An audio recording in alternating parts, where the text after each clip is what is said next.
Good morning. Pre-calculus, we are going to start on sinusoid curves. So these are essentially curves of trig functions. It's a sinusoid because it repeats over and over again. So that's why we refer to it as a sinusoid. So the first one that we're going to do is y equals sine of x, where x is the angle. And you see I have a table here. All we're going to do is we're going to find our values, okay?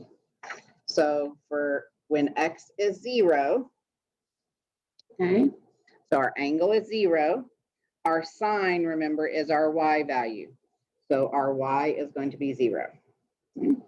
For pi over 4, so our angle is pi over 4, and our sine is root 2 over 2.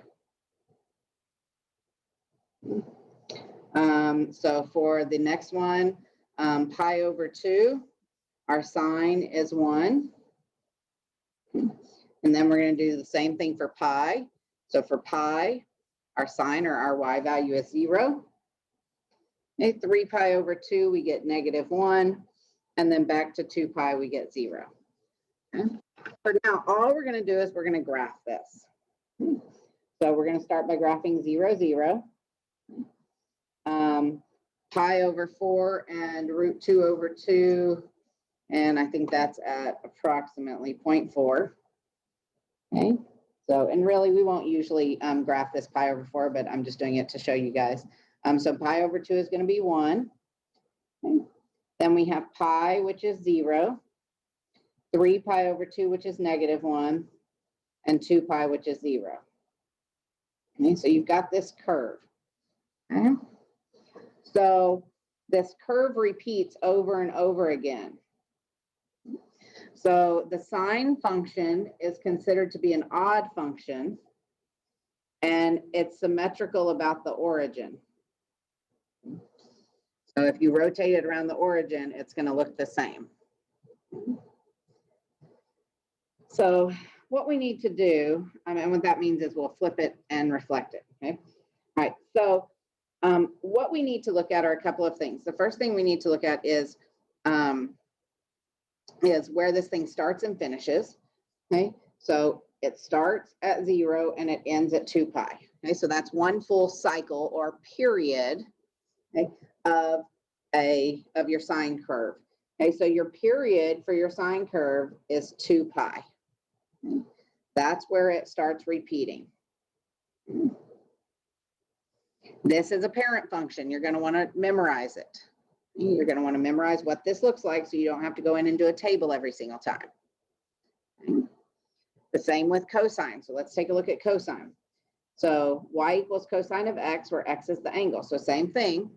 Okay, so my angle is 0 degrees. So at 0 degrees, my x value is 1. At the angle pi over 4, my cosine or my x value is root 2 over 2. Okay. At pi over 2, my cosine is 0. At pi, it's -1. So remember, I'm looking at those x values. At 3 pi over 2, my x value is 0.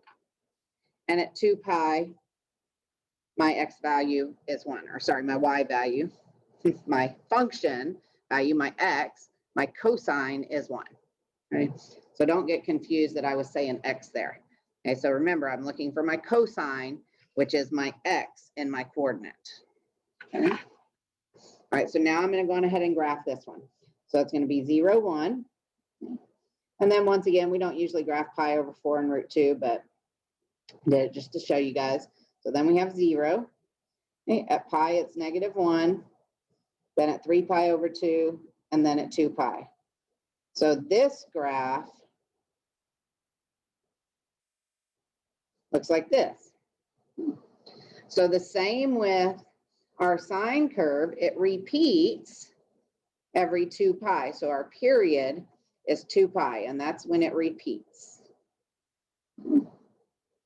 Same thing, you're going to want to memorize this one. Okay, memorize what this parent function looks like, because then you're going to be able to do stuff with it.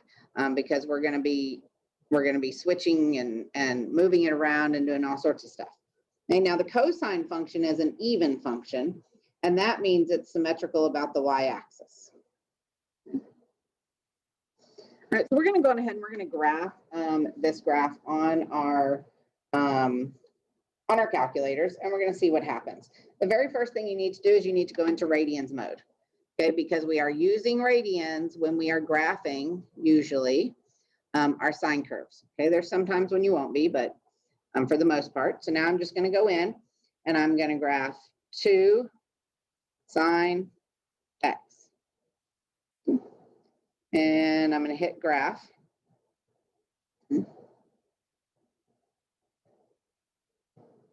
And now I'm going to go on ahead and make sure that my window is zoomed correctly.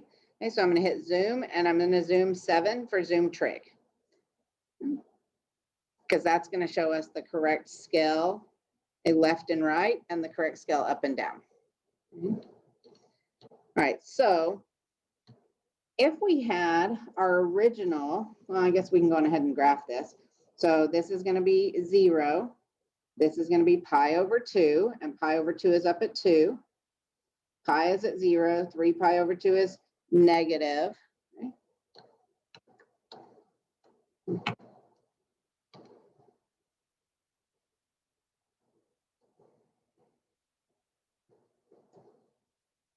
And I'm just right now putting in. Okay.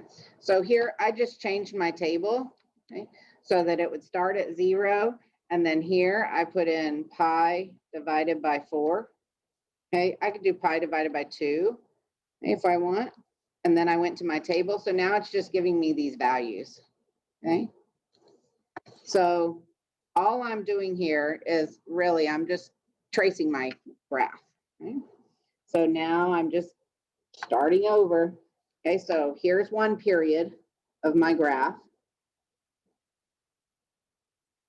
But it says it wants us to go from negative pi to 4 pi. So now I'm just going to keep going.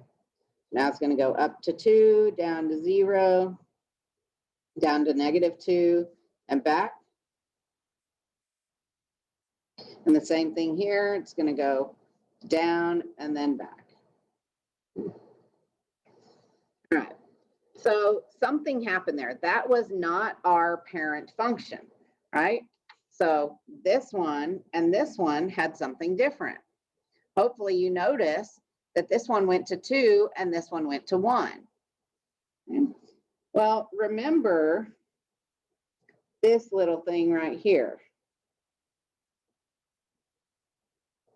We're going to be working with that. So transformations of functions, sine, cosine, tangent. Okay, these are functions. So we can do stuff with them. We can move them around. We can stretch them and stuff. And remember, this number right here is going to be the amplitude. Okay, it's the vertical stretch or compression.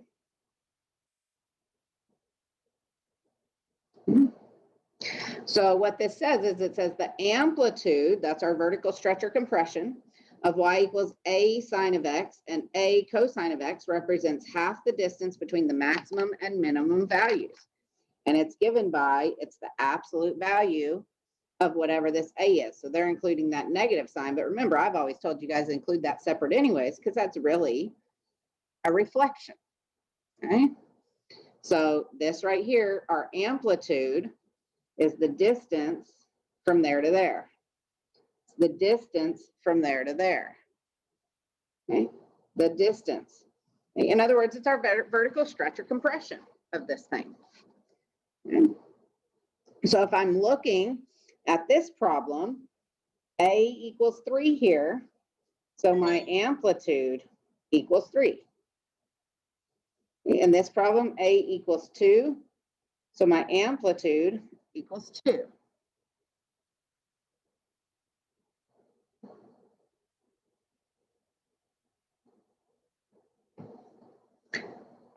In this one, A equals 5. So my amplitude equals 5. If I had a negative 3 cosine of x, hey, my A would equal, well, they're saying A would equal negative 3. But once again, I've always told you guys to keep the negative separate. So it would still come out to be a 3. Remember that amplitude is a distance. Okay, so you never, ever want to take the negative value. So let's go ahead and move on to the next part here. So this next part, we're just gonna graph each of these on the same graph. Okay, so we're gonna start with 1/2 cosine of x. So I'm gonna sketch my parent function first. So it starts here, goes down, and then it winds up back there. Okay, so here's my parent function for cosine. Okay, my amplitude is 1. Okay, so for my 1/2 cosine of x, okay, what's going to happen is my amplitude is going to only reach 1/2. So in other words, I'm multiplying whatever value I have here times 1/2. So 1 times 1/2 is 1/2. 0 times 1/2 is 0. -1 times 1/2 is -1/2. 0 times 1/2 and 1 times 1/2. Okay, so this thing just squished down towards the x-axis. Okay, so it vertically compressed. So for this one, I'm just going to multiply each of these y values by 3. So this one's going to be 3. 0 times 3 is 0. -3, 0, and +3. Okay, so my function looks kind of the same. It's going to hit the zeros in the same spots. Okay, but now it's just taller or shorter. Okay, my last one we'll do 2. That's going to be 2. That's there. Okay, -2, 0, and 2. So that's why I said if you know these parent functions, then you can really quickly and easily sketch in these transformations that we're going to be doing. Okay, so all that is right now, all we've done so far, we haven't moved this thing left or right or stretched it horizontally. All we've done is done a vertical stretch or compression. So let's go ahead and look at our period. So this is going to be a horizontal stretch or compression. Okay, so let B be a positive real number. The period of y equals a sine b of x or y equals a cosine b of x is given by period equals 2 pi over b. Okay. So remember that when we were talking about these parent functions in the beginning, we said that the period, okay, how long it is before it repeats of a sine or cosine is 2 pi. But now we are going to stretch or compress that. So we're going to have to multiply or divide by b. Okay. The reason that we're dividing by b is because remember, anything inside the parentheses is horizontal and opposite the way it looks. So b is greater than 0, it's really a horizontal compression. Okay, so we have to divide by b to get this number to be smaller. Anything between 0 and 1 is a horizontal stretch. Okay, so let's take a look at this one right here. So it says y equals sine x over 2. Okay, well, our amplitude is the number in front, right? That's our y, that's our vertical stretch or compression. And so that's just going to be 1 in this case. Now we need to look at our horizontal stuff. So another way to write that is 1/2 x. Okay, so this is my b. So to find my period, I'm going to be 2 pi. A 1/2 looks like it's getting smaller, so it really should be a horizontal stretch. Okay, so it's going to be 2 pi over 1/2, but I never divide by a fraction. I multiply by the reciprocal, and that gives me 4 pi. Okay, so this did stretch, which is what it should be, knowing my rules. Okay, so now I know that for my sine curve, okay, it normally would have been back here at 2 pi. Okay, but now it's going to be back here at 4 pi, which means the halfway mark is going to be at 2 pi. Okay, so the halfway mark for a sine curve is going to be down here. Okay. So that means that it's going to go, oh, I lied, halfway mark is going to be right here. So that means that pi is where it's going to hit its highest. Okay. Because if you look back, let's see, I think I have, you look at these sine curves, okay, right, pi over 2 But now this x value, so remember that this is pi over 2, comma 1, and we're doing a horizontal stretch. Okay, so let's go on ahead and finish up with that. So remember your period. There is no assignment today, at least not this year. So make sure that you check, Google Classroom or send your iStudent or whatever you need to check, and do whatever it is that you are supposed to get done tonight. Have a great day.